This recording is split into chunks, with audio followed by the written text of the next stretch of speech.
All right, welcome back everybody. My name's Austin. Today I want to bring you the latest news in cryptocurrency, including an update out of Russia, the cryptocurrency Polkadot, Uniswap, SushiSwap, and of course, the latest news about Bitcoin.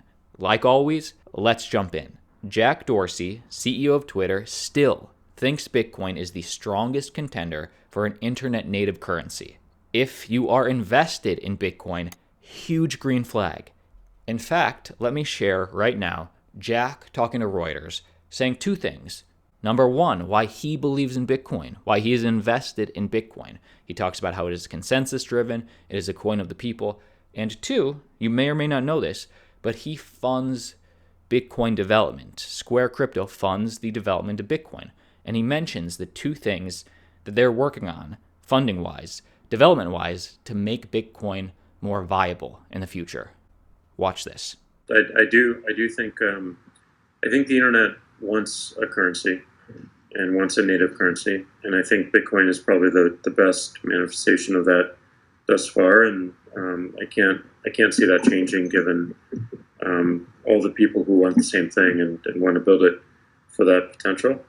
And our job as a tool maker is to make that easy for people to access.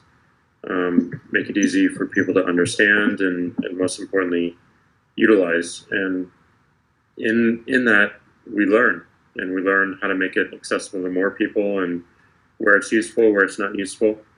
The internet is something that, is consensus driven and is built by everyone. And anyone can really change the course of it. And Bitcoin has the same patterns. It was built on the internet.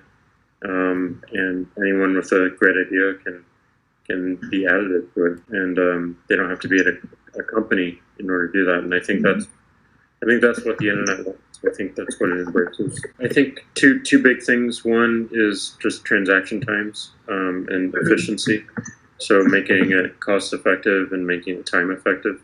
And then second, that it be intuitive to people, that they understand why they might use it, they understand what it is.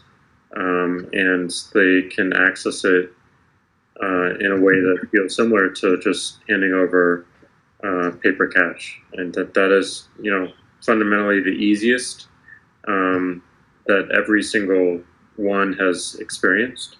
And as you add technologies like cards or contactless, you see the power in it being even faster and more convenient. So we have to build Bitcoin in such a way that it is as intuitive, it's as fast, and it's as efficient as what exists today, and obviously goes beyond that too. Wow. The CEO of the largest, most significant social media platform in existence is singing the praises of Bitcoin. On top of this, more breaking news. As of an hour ago, Square is putting all of our crypto patents into a new nonprofit organization we're calling the Crypto Open Patent Alliance, which will maintain a shared patent library to help the crypto community defend against patent aggressors and trolls. Join us, #Bitcoin. Jack is keeping it open sourced. He is keeping it public. As I get more information, I'll keep you updated. And next update regarding Bitcoin and the CME gap. Do you think this CME gap at 9,700 is getting filled? Well, according to on-chain analyst Willy Woo, I'd say there's a fair chance that this CME gap may not get filled because so far it has been front run for liquidity, meaning every dip snapped up. If so, it'll be the first CME gap on daily candles that remains unfilled. So obviously nobody can see the future, but it has been front run for liquidity. And correction, I want to correct Willy Woo right here. Is this the first CME gap that hasn't been filled? Well, actually, I Am Nomad corrected him, saying, well, there's an unfilled gap at 3K, unfilled gap at 16K, unfilled gap above 19K. Now, definitely the 3K never got filled. Willy responds, LOL, I hear what you're putting down. Very nice. Okay, next piece of news regarding Russia. Russia's blockchain voting system shows up on GitHub. This is happening. As Russia is set to pilot a blockchain-based e-voting system, the country's Federal Election Authority has provided public access to the platform's source code.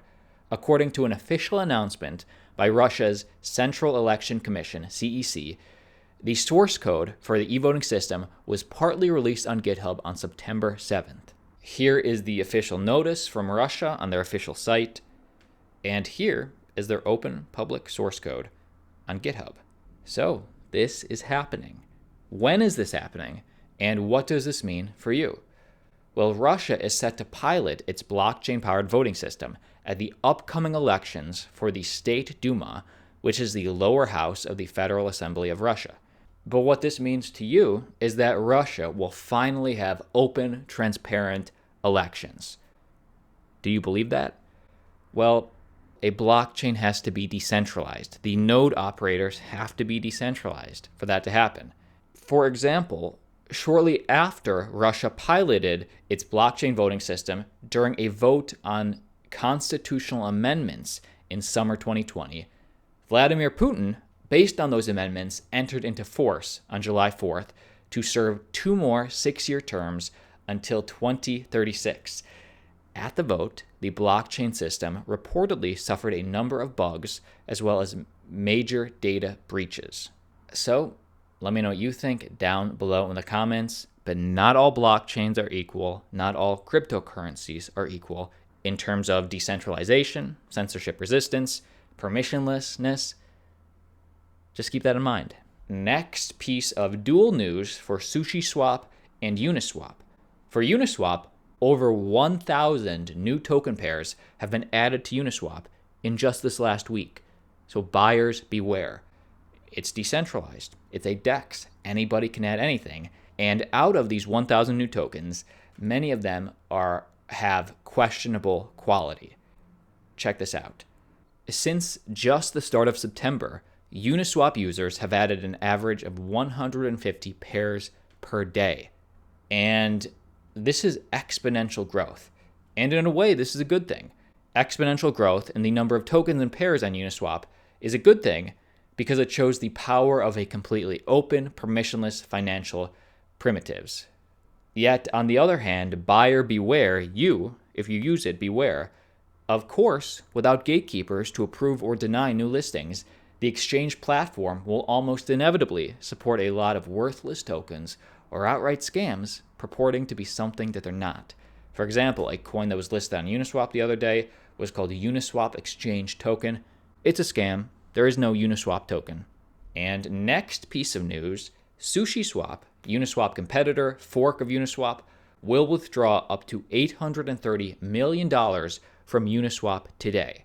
So SushiSwap, major competitor. Point is that SushiSwap is now stealing market share from Uniswap, $830 million, and partly because it is more community owned, right? There's a token. The fees go to the community, paid in sushi tokens.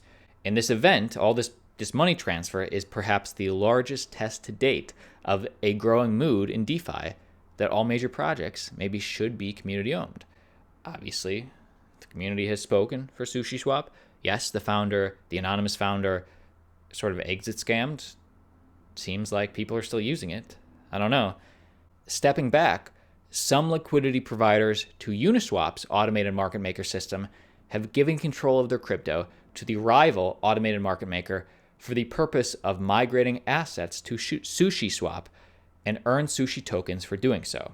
So the reason they're doing this is because they would rather earn sushi tokens for providing liquidity. Here is a good visual of the total value locked in USD in Uniswap. Whoa. Ouch. And of course, as we mentioned yesterday, unless you're a market maker, to me, there's really no point in holding the sushi token because 2 years from now, SushiSwap's native token will have reached a supply of almost 6 million.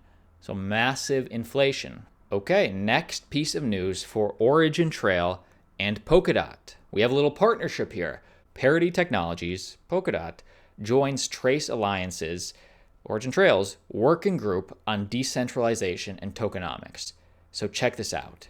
As you know, Polkadot facilitates an internet of blockchains where independent blockchains can exchange information and transactions in a trustless way via the Polkadot relay chain, right? Polkadot allows blockchains to talk to each other, and now this extends to Trace Alliance as well, which is Origin Trail. As you know, Origin Trail is a supply chain ecosystem cryptocurrency. And if you hold Origin Trail track token, what does this mean to you? Well, the first task of the working group will be to ensure that Origin Trail has consensus layer scalability requirements of the fast-growing adoption, which includes S&P 500 companies, European Union consortia, and the leading standards body using the Origin Trail decentralized knowledge graph. They're going for mass adoption here, especially with this partnership with Polkadot. And the newly started group is expected to deliver the first report of the working group's deliberations as early as October. So we will have an update on this in October. I'll keep you updated. You, like always, let me know what you think, but that is the video. I will see you tomorrow.